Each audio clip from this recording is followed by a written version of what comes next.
Row. I'm Dwayne Pullman, NBC4. And BWC board. Dwayne? That's right. Last night we exposed a case where these two people, Michelle Skaggs and Fred Dybert, were sent to prison for a workers' comp crime that an appeals court says never happened. BWC bureaucrats are refusing to talk on camera about what we're uncovering. So we went to the BWC Board of Directors, the same board that was formed to watch over BWC after CoinGate, one of the biggest scandals in our state's history. Tonight, tough questions, few answers, and a surprising response about those quotas. NBC4 exposed the quotas. Do you or do you not have a quota system? Yes or no? And now, a wrongful conviction. So you are convinced that the quotas are the reason that you went to prison? Yeah. But at a monthly meeting less than 2 weeks ago, BWC Administrator Stephen Buehrer chose not to address any of what NBC4 uncovered. Instead, Buehrer spent time addressing other, more important issues. I think we all can celebrate the impact the BWC has had on the overall improving economy. It was an ironic claim, considering his own agency had not only imprisoned, but drove Fred Dybert and Michelle Skaggs out of business. Business is over. Business no is more over. roofing. I will not put myself in that state ever again. Buehrer told the BWC board nothing about the cases of Dybert and Skaggs and their former business, Triple Star Roofing. BWC special investigators relentlessly pursued the couple for fraud, a fraud that an appeals court ruled never happened. Dybert and Skaggs' convictions were tossed out, and they were released from prison at the end of December, but only after they had served a year and a half behind bars. In its ruling, the appeals court stated the evidence was gravely insufficient and that the conviction was unsupported and not based upon the facts. Is the board aware of the issues with the Triple Star Roofing and the fact that the court vacated the decision to imprison two people? I'm not aware of that.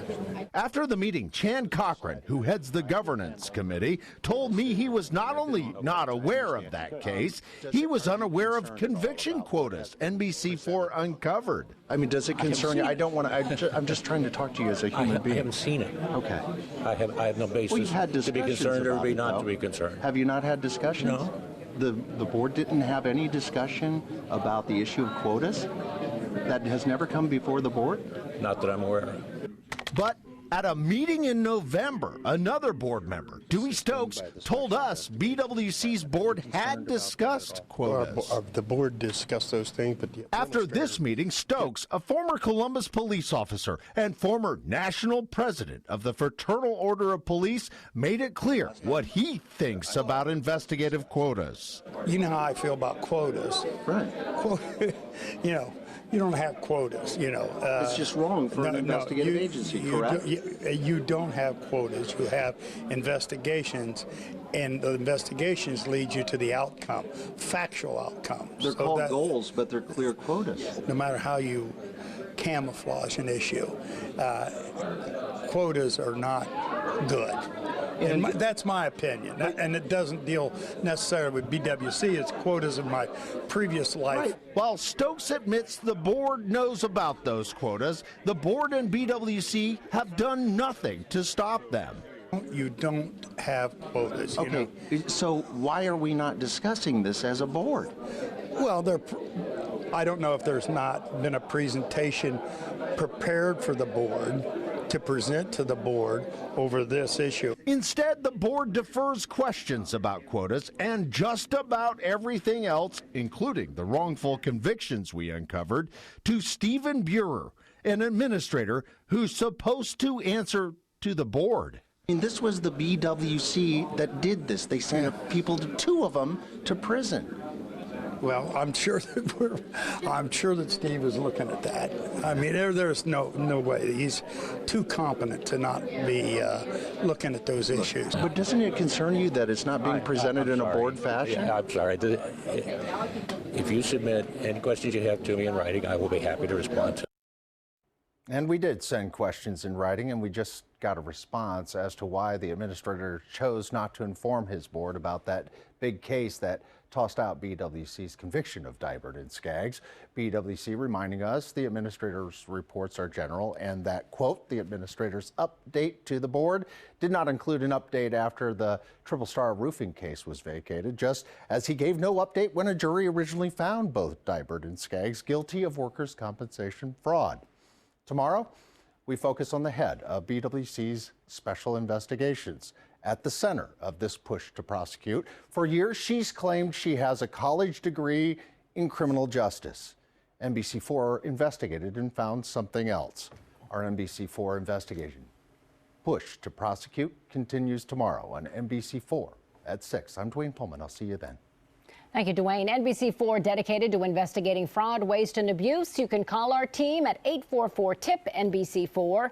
That's 844-847-62. As the Bureau continues to ignore mounting questions about a practice that some say might be criminal. NBC4 lead investigator Dwayne Pullman broke this story 3 weeks ago, that state agents are being pressured by quotas to make cases that lead to indictments, even when the people they're investigating might be innocent. Dwayne's getting answers tonight. He has the latest reaction to our investigation.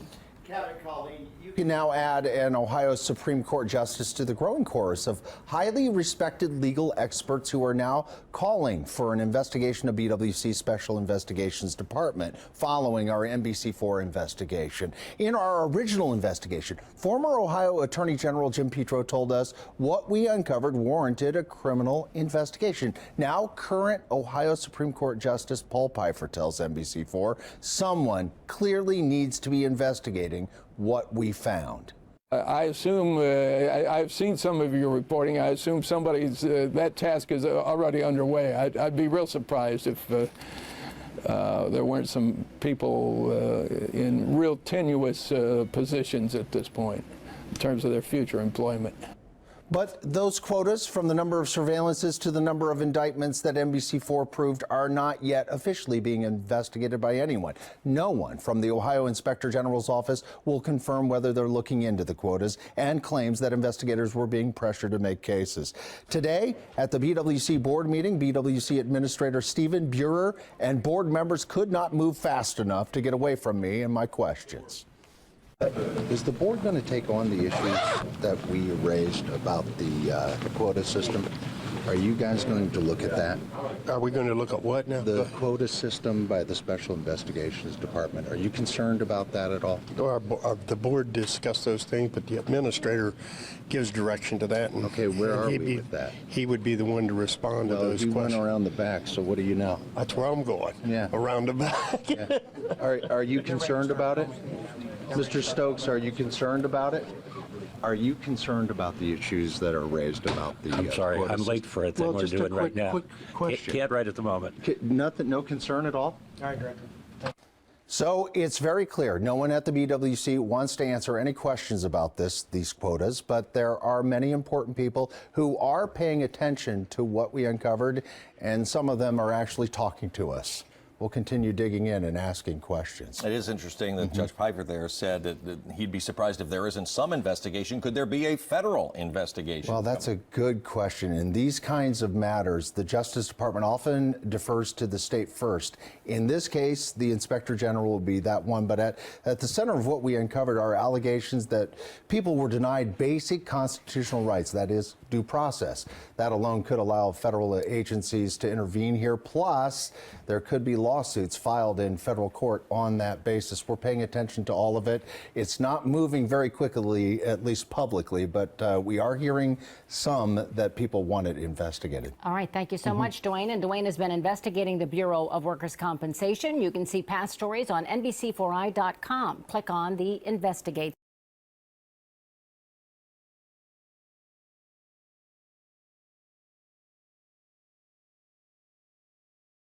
All right, so this is page 4 out of 9, and in the Special Investigations report that they put into my claim against me, they say that Biddle stated, "I remember what happened. I saw it happen.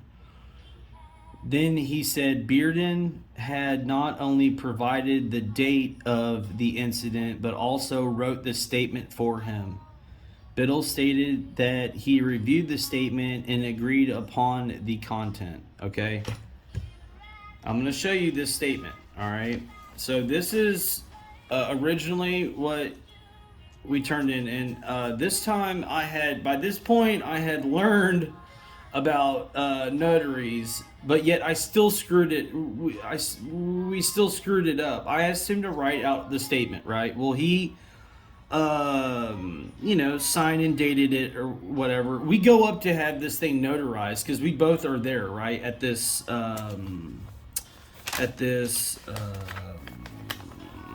what was it? A post office or something? FedEx? At this UPS store, okay?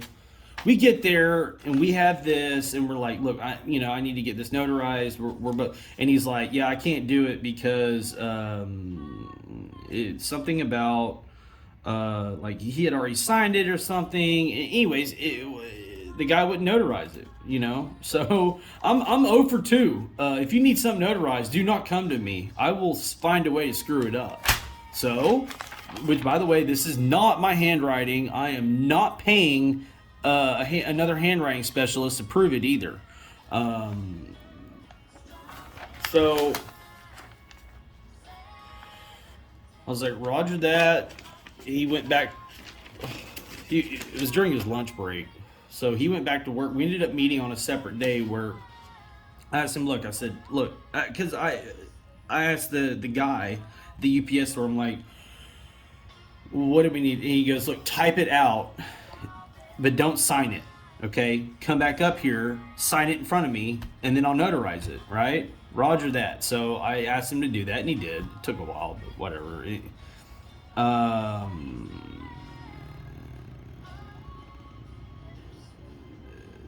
We get this done, we get it notarized, right? For my claim in 2022. This is the receipt for that notary from the UPS store. Okay. And this is the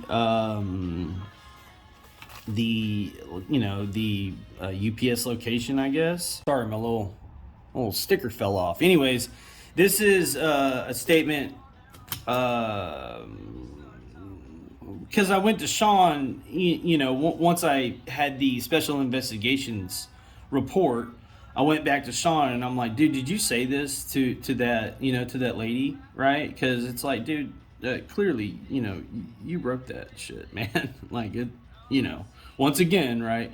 It's like getting deja vu over here. And apparently I wrote and signed everything. It's fucking stupid, dude. But anyway, this is from Sean. Hey, hello, my name is Sean Biddle.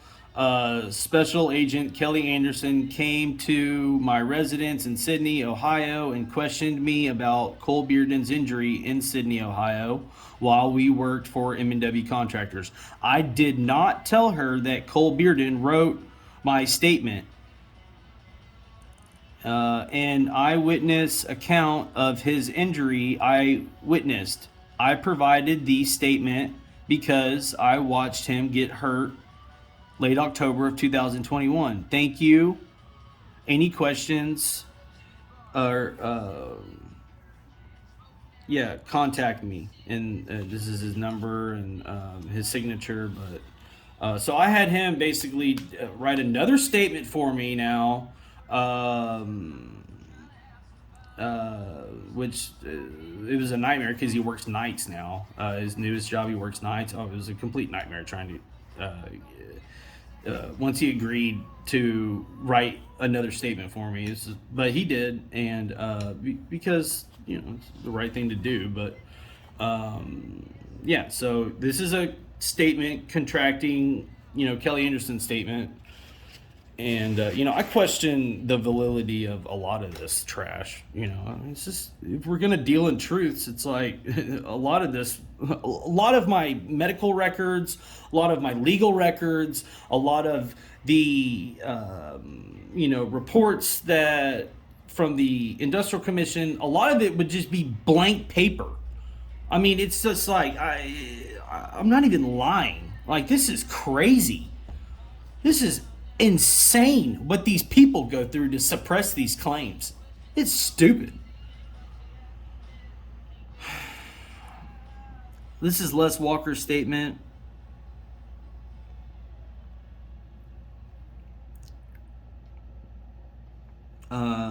Basically they're saying that he was unaware.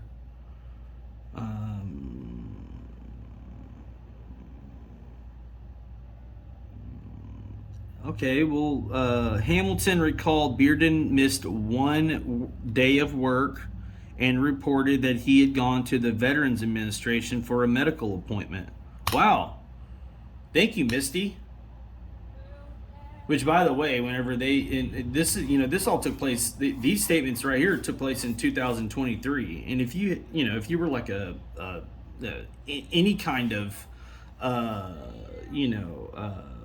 lawyer that was worth their brass, right? Especially like a trial lawyer that was worth their brass. Majority, if not all, of their statements from 2022 change from 2022 to 2023. But in 2022, in that recording that I have of Misty and I on the phone, she refused to give them a statement that first go round. But apparently whenever she was reached out to, she gave this. But at least she said that that I missed one day of work, and then she tried to say that I was hounding her or something, and it's like, I didn't. She's the one that reached out to me in text messages, and I have proof of that. But I don't know. It's like I question all of this because it's like, how do we validate that these people even said what they said? It's like, you can't. You just have to rely on their, these agents being, not working nefariously. And I'm here to tell you that they're not. They're a weaponized agency. Absolutely. These people use these agents as a weapon. Hence, I'm currently being charged with theft and workers' compensation fraud from these people. I have 4 charges against me right now in the state of Ohio. Just from workers' comp. 4 charges. It's disgusting.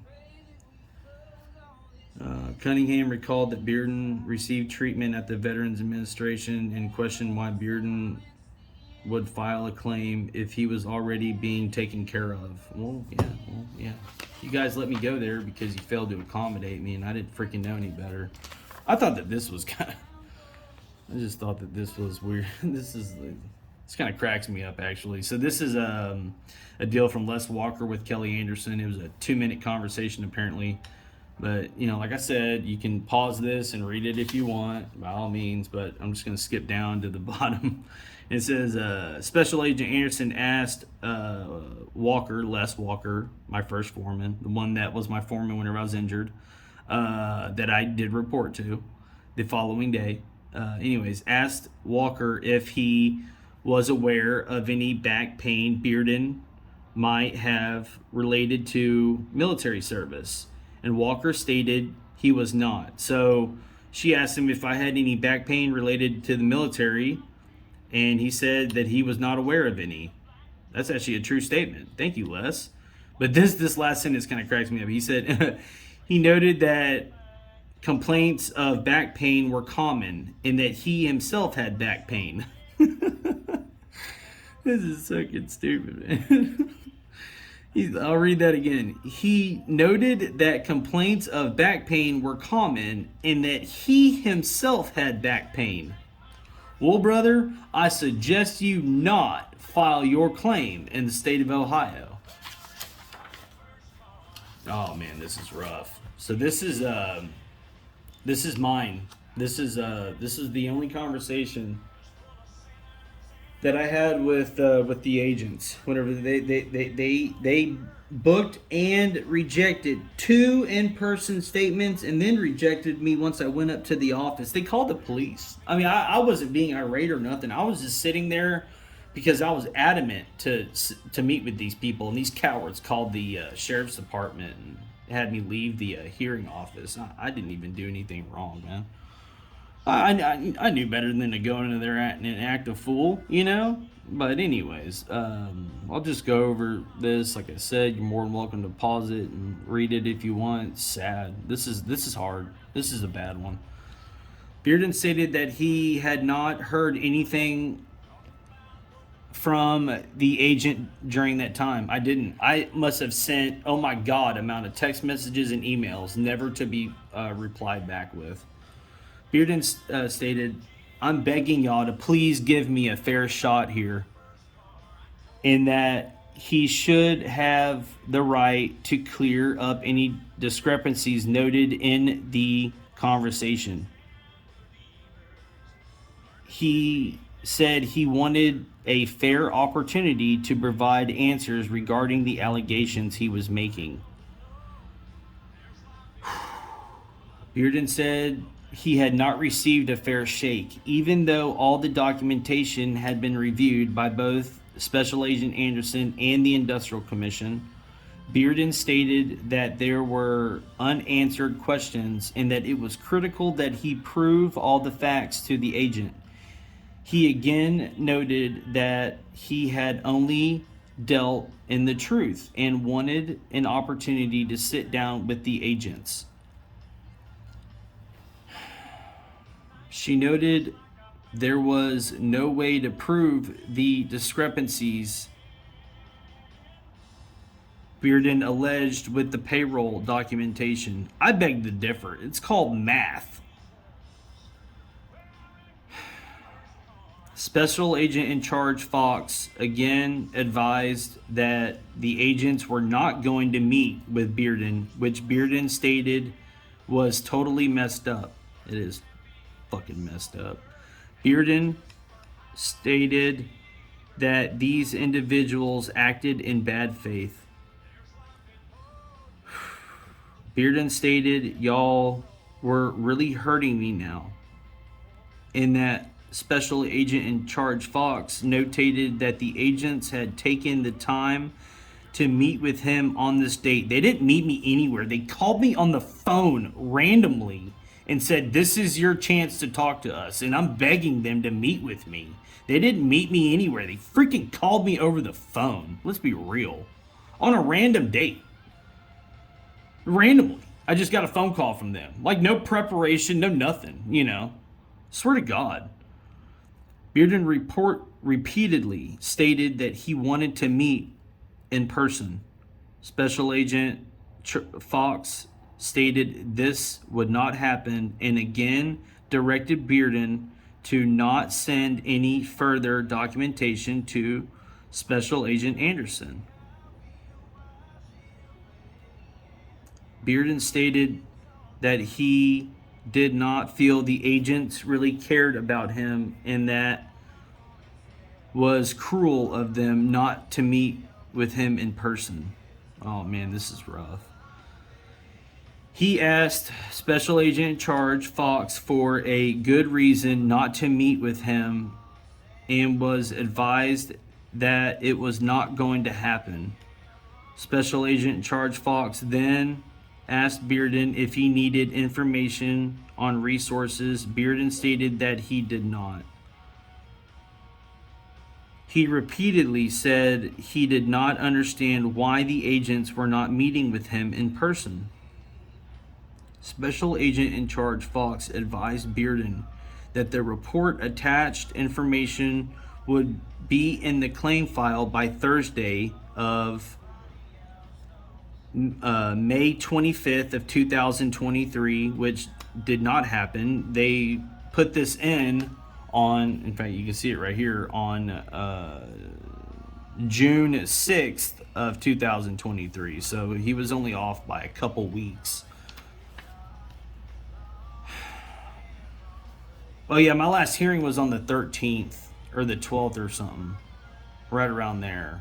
So, and this was like, if I remember right, yeah, I remember that they turned this in and it was like a Thursday or a Friday, and that pretty much took up most of it. And so, yeah, I mean, business days wise, it was less than a week of business days, or a week even with non-business days. It was nothing. But no, they didn't turn it in on this date. They turned it in 2 weeks after this. But whatever. And he would review the document, or that the information should be in the claim file by Thursday, May 25th, 2023, and he could review the documents at that time. Bearden stated that he felt hopeless and without a voice, and still had things he could prove, but nobody would listen. Yeah, I don't know how these people sleep at night, man. Put a fucking gun in my mouth over this shit, man. I'm telling you. This is bad. This is a bad deal that they got going on up there in Ohio. This is breaking their own goddamn rules to hurt people who are fucking injured. Rourke Tiny recalled Bearden had complained about back pain. Oh, but this is just a better printed version of what we read earlier. But, he did say that I complained. Because, dude, I did. I complained about it all the time. Bearden said, this gotta be mine. Bearden said that he did not know he was entitled to workers' compensation coverage, which is why he did not immediately file a claim. That's very true. Look, there's only 2 reasons why somebody files, or 3, okay? 3 total reasons, okay, why somebody files a claim, an injury claim, months after their injury, okay? Reason number 1, they're full of crap and they're, faking something, right? And they're trying to get money, which I could totally understand. Somebody who files a claim months after. That's number 1. There's only 3 reasons, okay? Number 1, well, really only 2, but we'll talk about 3 total, okay? That's number 1. The injured, so the injured person is doing wrong, right, by filing a claim too late because it didn't actually happen at work, right? Like they might be injured, but it didn't happen at work. That's why they file it way afterwards, right? Luckily for me, I finally, after a year, found the exam where it clearly states that I'm having issues at work. That I went to that exam while I was at work. I just read where they finally admit it. And in 2022, they wouldn't even admit that appointment ever even happened. Like they, stupid, going as far as saying that they weren't even on that job site, when the injury happened. It's like, dude, for the industrial community, everybody that's in this industry, to be able to read these fucking lies and then just roll with the next one, it's like, and not even question anything. It just goes to show how much of a scam this insurance is up there. But the second reason is what I went through, which is that maybe that person doesn't know that they're entitled to workers' compensation, or furthermore, maybe they're lied to about it, or maybe they're not told about it at all. But the point being is that there's a failure to accommodate there, So the first reason is that the injured person is lying about something, right? Or, basically the injured is in the wrong, okay, for filing the claim late, a fraudulent claim late, okay, which I don't like people who are, faking injuries. I think it's BS. Insurance fraud is a $310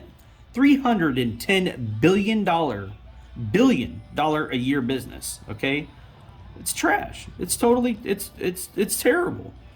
Second reason is what I experienced: failure to accommodate. It's where your company disregards the contract. Okay, this is a contract that you don't have to sign.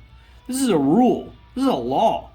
Okay, that they fail to accommodate after you report an injury and they do nothing about it and they do not notify the insurance. That's illegal, y'all. And then furthermore, turn in evidence which is falsified as far as timesheets and disposition statements that are untrue, get out of here. That's what I went through. Okay? Third thing is they didn't file the claim because either they're dead or they're in a coma. That's it. That's all you got. Either they're dead or in a coma, so they didn't file a claim, right? I think on like something like that, I think their spouse can, all right? There's like some kind of clause. Obviously, they're not going to screw the guy because he's in a coma or whatever, right?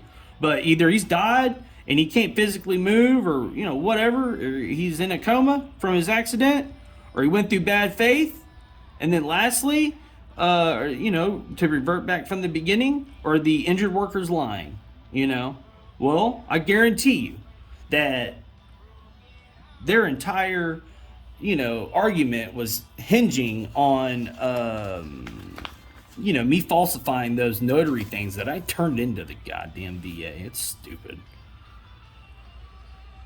Rich Harrison, attempting to get surgery through the Veterans Administration, which had previously been denied. Okay, that's stupid, because I've never been denied surgery until this accident. Harrison advised that Bearden expressed issues. Oh, okay. Harrison advised that Bearden had expressed issues with back pain. Thank you, Rich.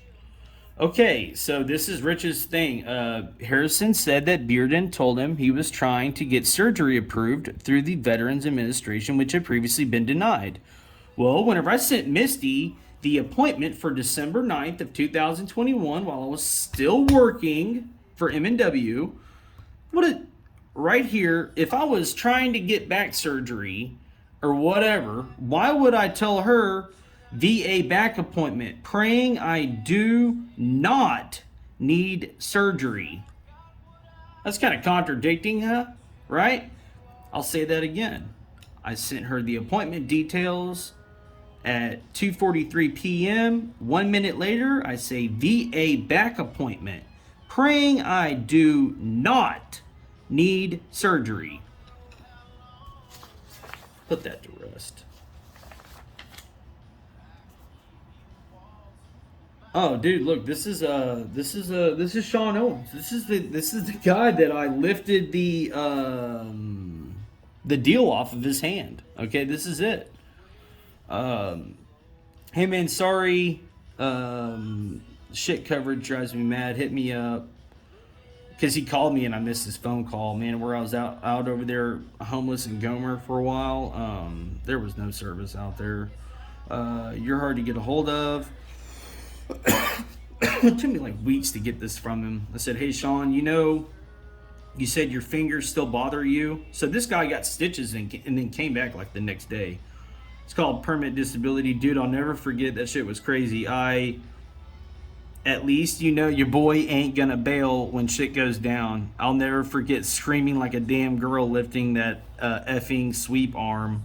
Laugh out loud. Luke told me they weigh about 1,500 pounds, and then I put like a flex, emoji. He said, I know I was on light limited duty. I was there. I am going to try to find it today. I got a couple more places to look. He couldn't find his paperwork. Said, did they ever talk to you about your fingers after you came back? Follow-up appointments? Because you came back like a day or two pretty quick. I know that shit hurt. Laugh out loud.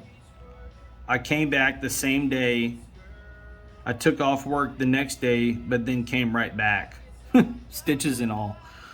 Out there working on his hand. That's crazy. What? Laugh out loud. No way. When did you get your stitches? They stitched it up that day. So, the same day he had stitches, came back to work. That's fucking crazy. Oh, where's I'll find it. There's a photo. I have it somewhere. Should have been with it, but where he actually finally found the thing and then confirmed the date in a text message. But yeah, more than welcome to read all this. I'm not. This stuff, it just hurts. It just pisses me off. There's no room for this agency being weaponized. I mean, dude, this is the last line of defense I had. This is it. Oh, look. So Anderson says that because I told y'all earlier, and I'll upload the photo. So that statement that Josh gave me, which was a safety guy for M&W, I've had several coworkers standing up for me about this, like, because I'm not a bad guy. And M&W, those guys are dirtbags, man. They treated me like family. This whole thing is like Jerry Springer-ish. It's fucking hard. I'm hurt. And it's just like the who, what, when, where, why, how of this whole thing. It just sucks. Just sucks. Just wish if I could give anything to go back in time and never have even gone up there and worked, I'd do it in a heartbeat. Basically she lies about the day that they received it. She says that they received it on the 6th in another statement, but I sent it not on the 6th. I sent it on 6/2 of 2023, not 6/6 of 2023.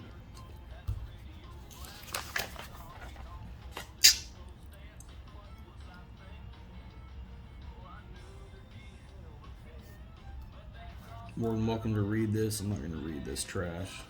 Basically, every time that I would give them evidence, they would run over, like literally, they would run over to Eddie Cunningham and get like a contractual statement, you know. Like, okay, for instance, like I proved that, they tried to say that they cut the entire crew at noon. And so on their statement, they say that after 12 o'clock, nobody was on site. Well, one of my coworkers had a photo that was on my crew of him on site. Furthermore, there was no rain at noon, right? Those are two things that don't make any sense. Well, she, like no coaching lady, look at this crap. She, being Special Agent Anderson, asked Cunningham if the workers would have been sent home in advance of bad weather. So a guy who's injured, that, by the way, I'm the one that went to these people for help, okay? And then she's going to go run to him and say, well, are you sure that you didn't send them home because there was bad weather, in the future? What the fuck, people? Get out of here, man. This is trash. Like I said, I don't know how they sleep at night. I mean, honest to God.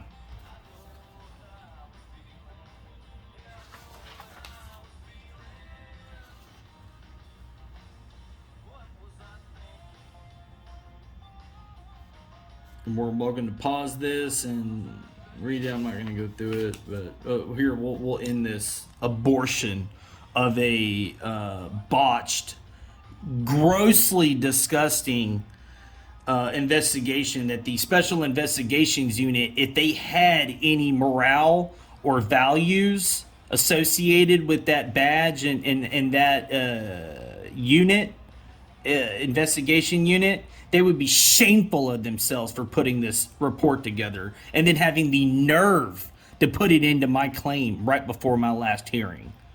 And then sit. I'm telling you, Sean Fox, whenever we met up at that last hearing with Dirty Barry, the same guy that had denied my claim the first time around, that man knew whenever he looked into my eyes. He knew that they fucked up. That guy didn't even have the nerve to look me in the eyes whenever he sat across from me. And whenever that guy had the very few words that he said, okay, he had his head down and he was a fucking coward, because he is. But I'll conclude this and then I'm done with this. This hurts me, y'all. I had to have these people fucking protect me, and they didn't. The evidence determined that Bearden misled potential witnesses and submitted statements into the claim which were not intended for its purpose. Yeah, it's called failure to accommodate, you fucking prick.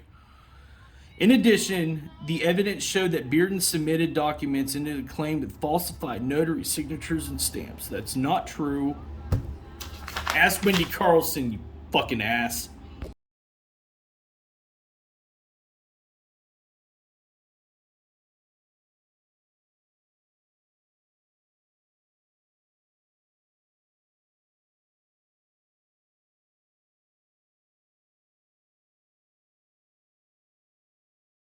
This is how I learned that I had my causality statement.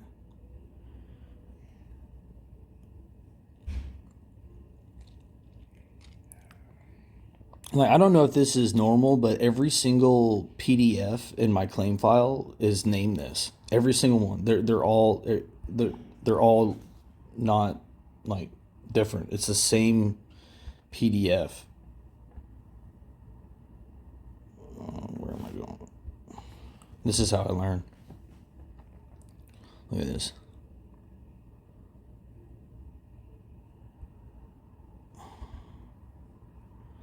Look at that missing page. It's crazy. So yeah, on 1/17, my doctor gave me causality, which is right here.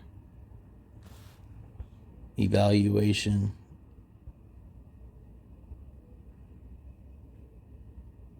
Patient history and physical consists with thoracic rhodopathy, which appears to be caused by his work injury in November of 2021, and then page 5 is missing.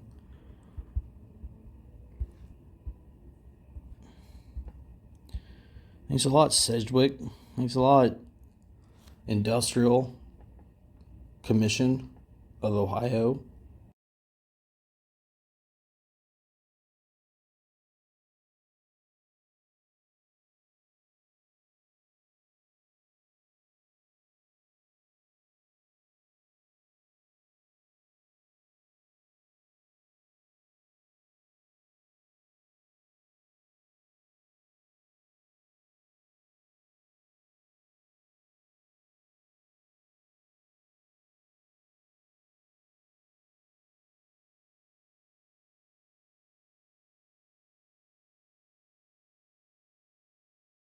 That I made. And by the way, I made these darn collages not even for this video. I made you know why I started making collages?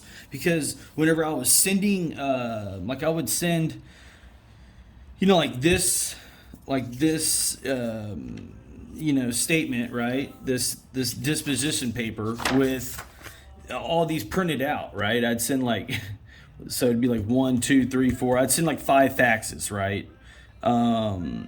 You know, with this highlighted, but you know, full pages. And what the BWC would do is by the time it would make it into my claim file, first of all, they would never add everything, but they wouldn't put all of these into one file. So they would separate, you know, 5 different photos, and so you would open up an attachment. And by the way, the things that were labeled, it's like, oh my God, it would just drive me bonkers because it just made no sense, like what they would label some of these files. And then furthermore, like if I were to send all these in, you know, full pages, like I said, they would just put them in all different, you know, they would put them all in different attachments, you know, and it's just like, it's almost impossible to, you know, follow this because they wouldn't put it into, you know, one file. All these in one file. That way you could open up that file, read this, look at these messages, you know, and it would make sense. So it's really hard to follow. And I complained about it multiple times, but it didn't get anywhere. So I started making collages. I was like, God damn, you're going to do this page per page. That page is going to have everything on it that you need to know. This is how the BWC would file my paperwork after I'd fax it in, and this is what it looked like once it hit my claim file. Yeah, there's not even a page there. Like, how do you read this? I mean, come on, man, this is ridiculous. And then look at this, from anonymous. Oh my God. Yeah, this is all like, you know, this is it's good evidence, or it was good evidence. Now it's crap. I mean, you can't even read it. Like, try to read that. Good luck. I didn't do this. Like, whenever I'd email it would look fine. Like, it looked just fine. Yeah, I can't get over this though. Anonymous. Jesus.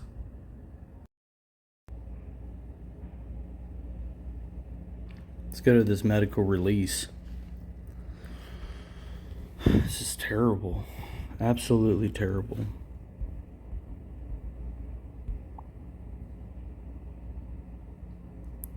So this was a part of my evidence, as you can see over here. Yeah, some of my files are uploaded upside down. It's stupid. But I've already proven that this signature right here, it's not mine. So this entire medical release form is fraudulent, unfortunately. Sucks. Looks like it has, what does that say? March 27th. Can't I go up there? The very top, March 27, 23. Yeah. It's crazy. Crazy crooked. Andy Carlson, she's ranked top 10 in the United States. She goes all over the country. She was on the History Channel. Whenever I was kind of learning about her, I thought that was kind of cool. But no, I paid thousands of dollars to have these, to have these statements and her do her, due diligence. And she verifies. If you want to pause this and read through it, you're more than welcome. But the video would be a lot longer if I go through this. But by all means, feel free to pause this video and go through it. This is kind of her opinion. This is a big section right here. This section, this section right here is a big one. And then on down to here, and then the opinion. This is pretty much the bread and butter of this thing, but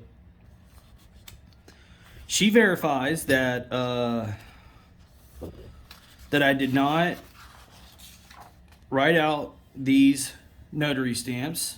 I did not sign Rich's name. And furthermore,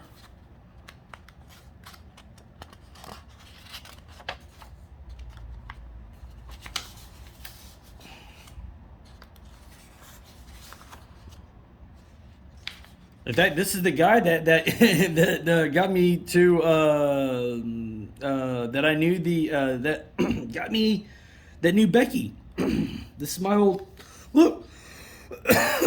Cole's current monthly rent's $1,200. This is something that I had. I had my landlord sign because I was trying to get some kind of, I can't remember, like some kind of veteran thing or some kind of just financial relief is what I'm getting at. All right. But the handwriting expert confirms that I did not write this statement. I did not sign this statement, and I did not falsify these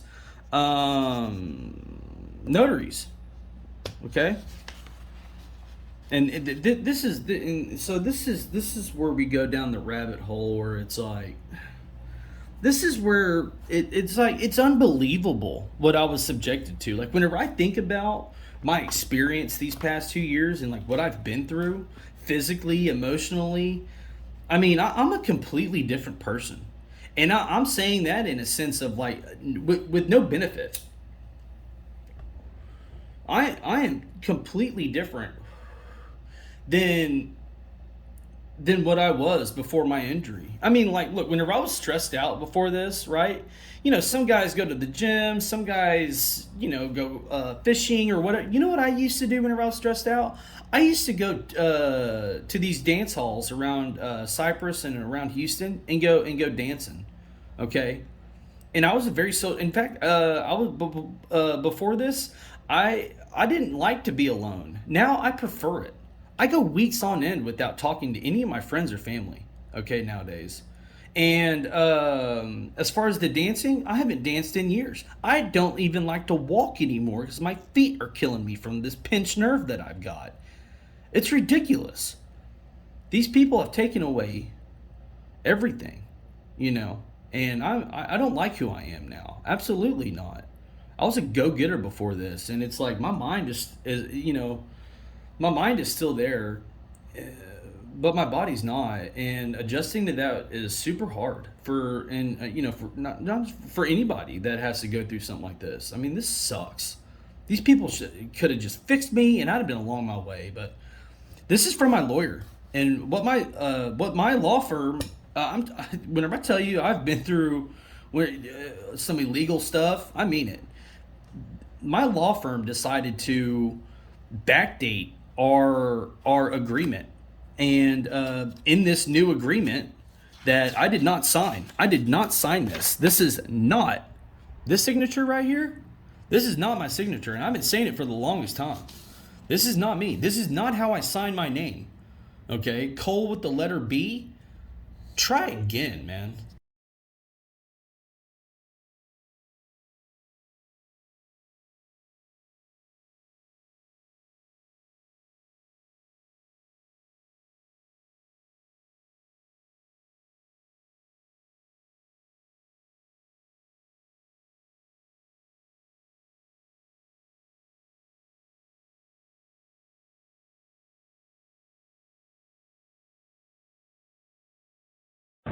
What's up, man? Dude, my back's killing me, dude. Trying to stop working and everything. I'll show you the job site. That's it. That's the extractor. And then over there's the prep building. I'm not walking over there, but god damn.